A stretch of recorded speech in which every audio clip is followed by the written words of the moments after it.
This is fantastic. My guest tonight is here in person. This is the first time in like 8 months that I've talked to a human being, because my family and I don't get along.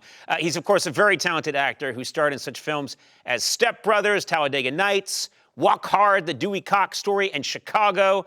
Now he can be seen in the new Showtime series, Moonbase 8, which I love. Please welcome John C. Reilly. I can't believe you're here. Yes! Thanks, folks. All three of you. Look, Andy, a human being, agreed to come here and sit with me, and it's John C. Reilly. I still don't believe it's John C. Reilly. It's me, Andy. I'm pretty far away, and it sounds like him, but I mean, it could be anybody. We did a movie together. I know.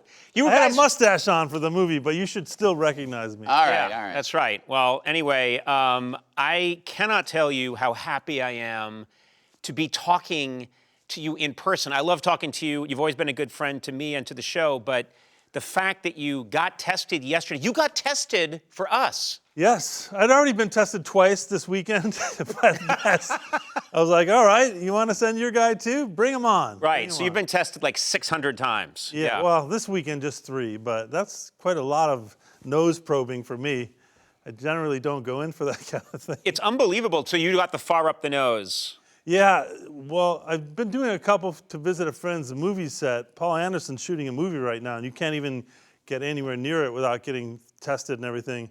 And I discovered there, one nostril is better than the other for me. Yes. They're like, do you have a preference? And I was like, I don't care, right? And then it was like there was a little resistance in the right. Right. And then I realized, like, I have kind of a deviated septum, I guess, on my right-hand side, so make sure you pick your nostrils right. Yeah, correctly.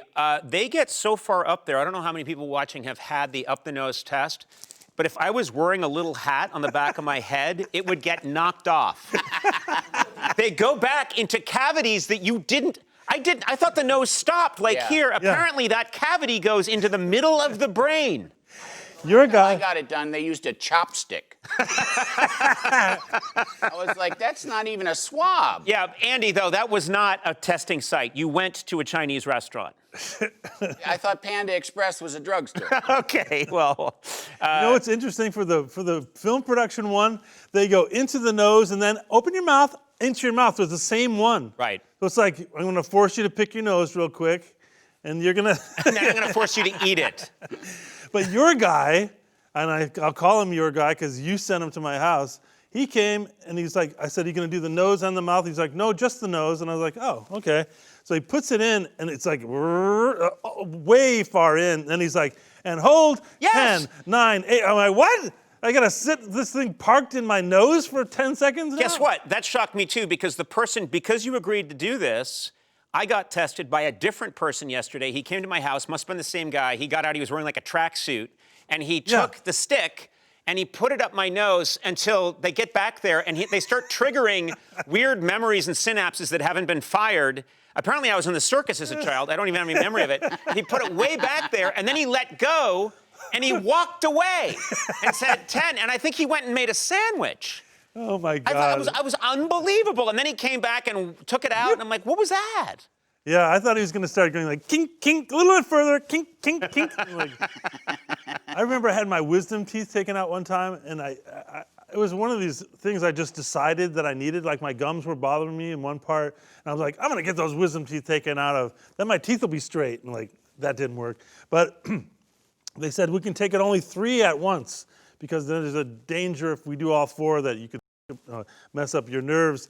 And I remember they gave me an IV of this anesthetic, and I was laying there, and I was like drifting off in La La Land, and I had this vague images of this woman, oral surgeon, working on me. And then at one point, I remember I was just kind of spaced out, and I remember I was like, I hear a hammer, and I heard a kink, kink, kink, like that. And I was like, that's so weird. I hear a hammer hitting like a metal stake.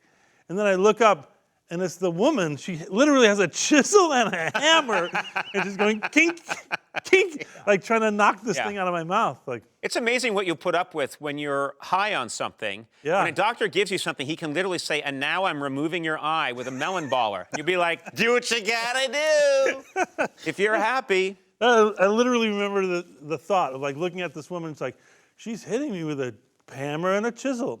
That's fine. You know, like, I'm okay. I'm good.